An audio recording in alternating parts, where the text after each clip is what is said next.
American rocket technician Daniel Fry claimed he witnessed a UFO landing near the White Sands Proving Grounds in New Mexico. He was invited aboard and received a message for mankind.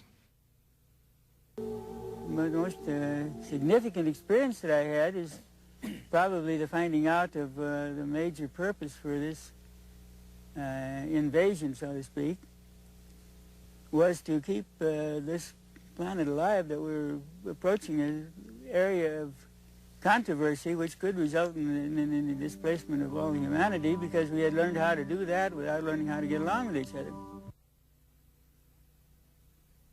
Later, Fry shot some films of unknown flying objects. Contactees and UFO enthusiasts met regularly at the giant rock in the Californian desert, at the site where contactee George von Tassel claimed to have met space people, and where he later built, allegedly under their instruction, the Integraton, a generator to reactivate human cells and to charge them with cosmic energy, as claimed by von Tassel.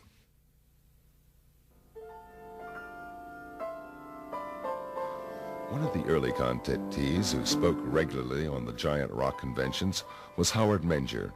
Menger presented what many UFO enthusiasts had long waited for: physical evidence and a message of deepness and beauty.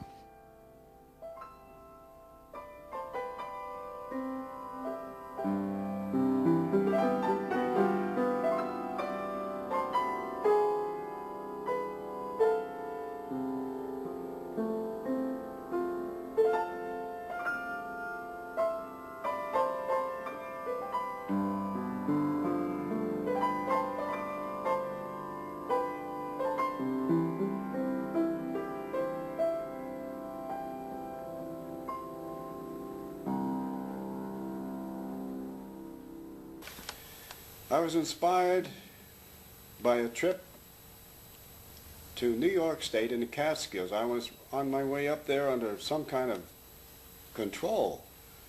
It seemed almost like the wheel was moving by itself. I know it sounds strange, but it's true. And I reached an old cabin in the woods, and inside there were what I considered to be aliens. They were not from this world, as far as I could see. They're very angelic people. And they had all kinds of instruments in the cabin, all types of electronic, like what we'd call pianos and organs. And on the wall, they had a 1-inch thick 2x2 television screen. And they could move it anywhere they wanted to. I think we're getting that nowadays. We're getting into that now, 35, 40 years later. But I went in there and they showed me the instruments, the musical instruments, and I expressed the wish that I wished I could play the piano. And they said, well, maybe we can help you. I don't know what they did, but I could sit down after that visit to the cabin, after meeting these wonderful people, and I could play anything by ear. I think it all began when I was very young, approximately 10 years old, in the early 30s, when I went up into the woods, as I often did, and saw a beautiful lady on a rock with a stream going by. And I was really surprised, because first I thought it was one of the farm people, because there were farms nearby. But this woman wasn't dressed in a farm outfit. She was dressed in beautiful, flowing gown. And she had long blonde hair and gold-colored eyes. And she seemed to be waiting for me, as though she knew I'd be there. And when she spoke in perfect English and a beautiful voice. And I was only 10 years old, but I want to tell you, this was quite an experience. She was like an angel, like talking to an angel. And she seemed to know all about me. And she mentioned some things that would happen in the near future. She departed almost like a vision, just disappeared, and I went back home. I didn't talk about it for weeks, not even to my brother, who often went up in the woods with me. We saw discs in the sky, my brother and I, during that period, that same period. And as time went on, some of the things that she had predicted were coming true. They continued from the girl on the rock right on up to the very significant ones in 1956, when the craft came in, these huge 40 to 50 foot craft, and they carried these beautiful angelic aliens. And of course, at first I wasn't ready for any of this. No cameras, no recording equipment, no witnesses. But after that, I prepared myself with cameras, witnesses. I had witnesses. I was taking a movie on one incident in 1956 in Highbridge, New Jersey, where a craft was coming in. It's in my new book, the Highbridge incident. The pictures are in there. And the craft is coming in, and I'm taking a colored movie, 8mm movie of this. I have several witnesses from the local area, and also a federal agent from the Bureau in Newark, New Jersey was standing right next to me. I was filming a craft coming in. The door opens when it landed, and two men got out. One went to the left, one went to the right, and then a beautiful lady got out. But she had a type of spacesuit on. And she walked toward me, and when she got about 25 or 30 feet from me, she didn't say a word. And she touched something shiny on her belt.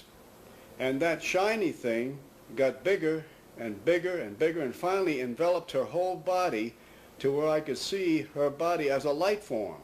And then it disappeared.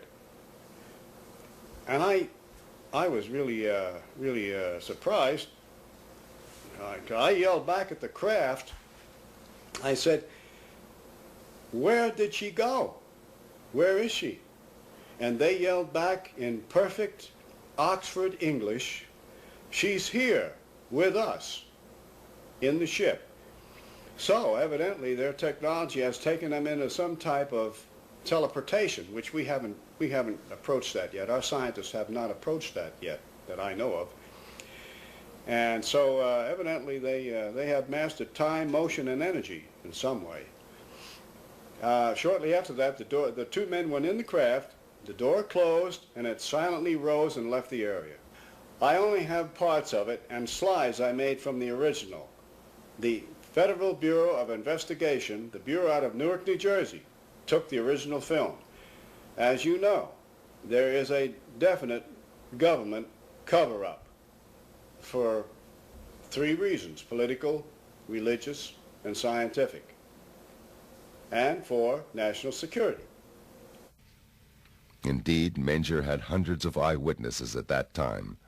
Psychiatrist Dr. Berthold Schwartz spoke with about 40 of them and became convinced that Menger's contacts were real experiences.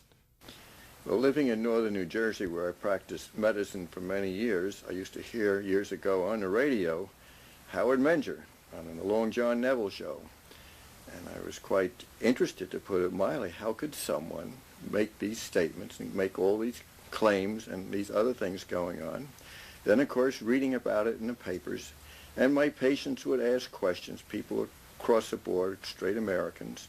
So one thing led to another, and then by fortuitous luck or whatever, coincidence, I met different people that were closely associated with Howard, leading citizens, not just average Joes, good, solid Americans.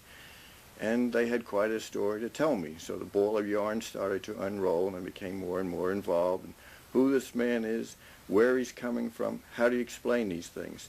One man himself was quite a well-known inventor. He knew Howard's family. Another one was a